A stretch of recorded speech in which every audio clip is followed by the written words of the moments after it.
Hey, salut tout le monde, c'est Jack. Aujourd'hui, je vais vous présenter tout ça.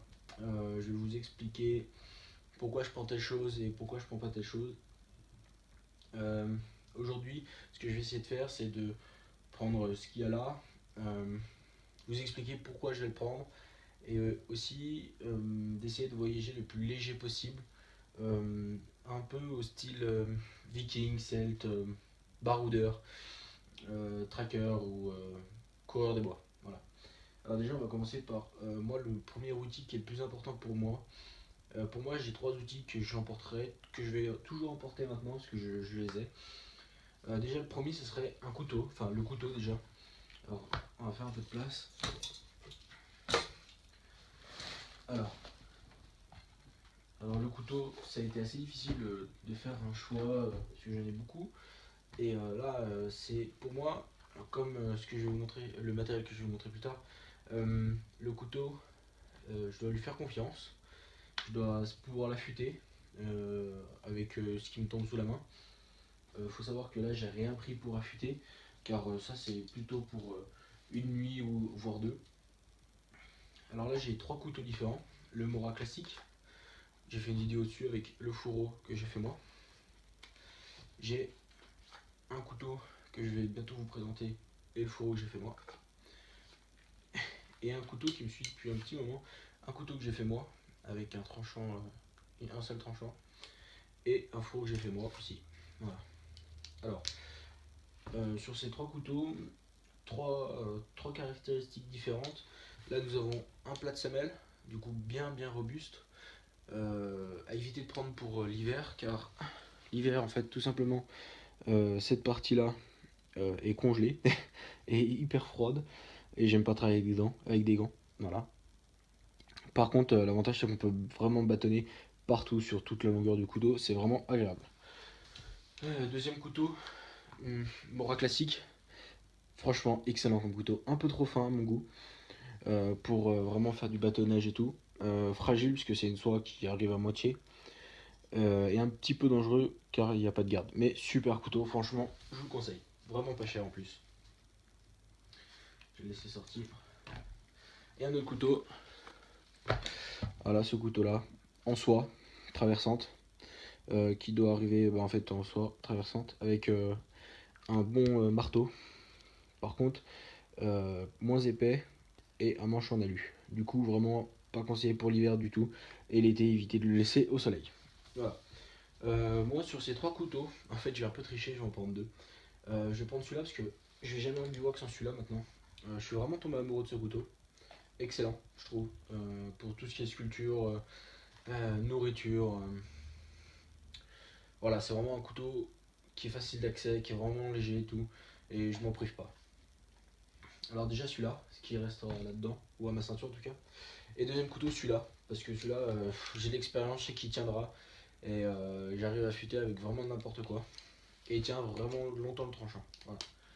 Ça déjà mes deux couteaux. Vous inquiétez pas, la vidéo va bientôt sortir pour celui-là. Ensuite, mon deuxième objet coupant, alors mon troisième on peut pour tricher, c'est la scie pliante Opinel. Voilà. Franchement, super scie. Un petit peu fragile, mais super scie. Pourquoi? Parce que c'est léger, c'est en bois, du coup on peut la sculpter, on peut la modifier un peu comme on veut. C'est relativement souple, hyper léger. Avec son système de sécurité que j'adore en fait. Je trouve ça vraiment excellent son système de sécurité. Et je suis vraiment pas fan des Sibako, la steel ou la comment ça s'appelle. Enfin toutes ces scies avec des manches en métal. Oh pas en métal, en plastique. J'en vois beaucoup qui mettent des petites dragons là. Enlevez-les-moi s'il vous plaît. Vous allez vous arracher les mains. Pourquoi? Bah en fait vous verrez ça dans la vidéo que je ferai euh, avec cette scie là. Je vais vous donner 2-3 petits conseils que j'ai vu sur YouTube et qu'il ne faut pas du tout faire. Voilà. Alors ça c'est mon deuxième objet tranchant et que je vais pas emporter, mais que je vais l'emporter quand même pour une vidéo je pense que je vais bientôt vous présenter aussi. Ça fait un petit moment que j'ai et qu'il faut que je vous présente. Une scie que j'ai forgée et que j'ai mis un manche américain dessus. Voilà. Tout simplement, pourquoi je prends une hache longue et un peu lourde? Car tout simplement, déjà, ça, en plein hiver, vous allez vous réchauffer avec. En fait, vous allez pouvoir vous réchauffer avec plusieurs façons. Déjà, en abattant des petits arbres ou quoi. Vous pouvez vous réchauffer en faisant le boulot en abattage. Vous avez vraiment un vrai marteau pour taper, pour etc. Le crochet est beaucoup plus grand. Et puis putain, faut pas se priver des choses qu'on est un peu fort, on peut garder ça et je suis pas trop fan des petites hachettes. Voilà, là j'ai mes 3 objets tranchants et je vais en avoir un pour tout ce qui est nourriture, mon petit couteau de poche que je vais aussi vous présenter. Celui-là c'est un artisan qui l'a fait. Je l'ai acheté à un artisan. Citadel il s'appelle. Je sais pas si vous allez bien voir. Il est bien polyméroir. Et voilà, son petit signe Citadel. Aussi, il faut que je fasse une vidéo dessus. Avec un fourreau que j'ai fait moi. Enfin, un petit étui que j'ai fait moi. Voilà. Je suis pas trop fan, mais bon, il fait son utilité, il fonctionne. C'est le principal. Voilà. Faut savoir que ces 3 choses-là, sont à ma ceinture quand je suis dans la forêt. Donc, voilà. Ensuite, moi j'ai un peu mon sac fourre-tout où je mets un peu tout ce que j'ai besoin, tout ce qui me sert un peu à bricoler ou quoi.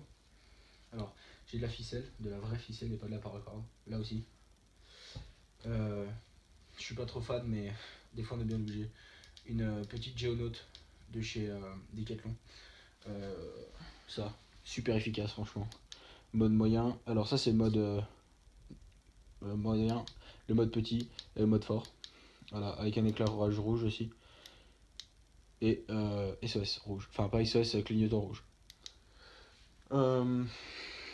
C'est pas mal. C'est utile on va dire. C'est vraiment quelque chose que j'emporte, mais que si je peux éviter de l'utiliser, je l'utilise pas. Des piles, voilà. C'est un peu sale dedans. Je vais éviter d'y retourner. Des piles, pourquoi des piles? Parce que, comme dirait quelqu'un que je suis depuis un petit moment, un c'est rien et deux c'est un et un c'est rien. Et bah là j'en ai beaucoup et ça suffira. C'est pour ma frontale. Voilà. Dedans un petit fire steel que j'emmène tout le temps, même si j'ai toujours un petit briquet avec moi.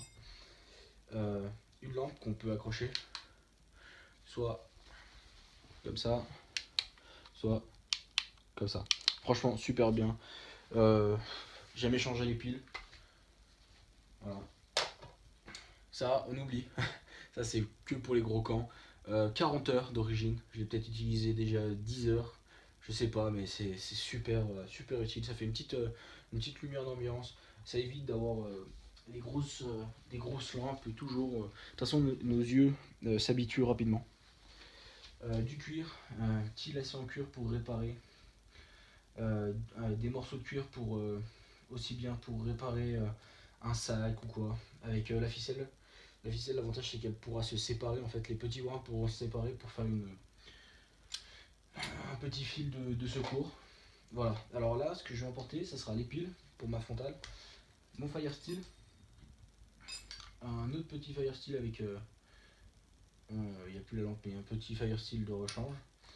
Et cette lampe là, je sais pas. Comme on est l'été, d'habitude je l'emmènerais, mais là je l'emmène pas. Voilà. Ça c'est mon sac fourre-tout. Et puis la ficelle aussi, ça prend pas de place. Et ça me servira à faire mon sac, vous verrez dans une prochaine vidéo. Voilà, tac.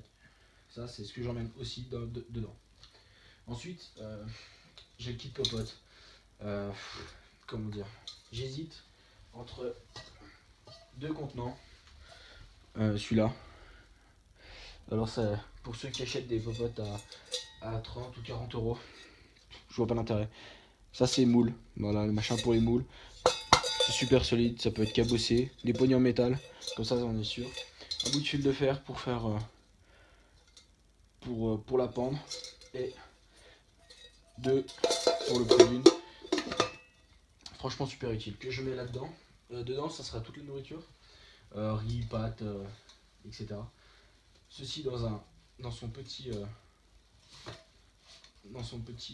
torchon pour faire la vaisselle. Ou pour même s'essuyer. Celui-là il est un peu crade parce que je l'ai pas lavé encore dans mon dernier bivouac, mais voilà. Petit torchon que je vais mettre par-dessus avec une ficelle. entouré d'une ficelle pour pouvoir l'accrocher au sac. Ça évite que ça prenne de la place dans le sac. Voilà, bon, vous avez compris. Ensuite, ma gourde militaire. C'est pas trop ce que je préfère, mais bon, c'est super solide, ça fait 5 ans que je l'ai.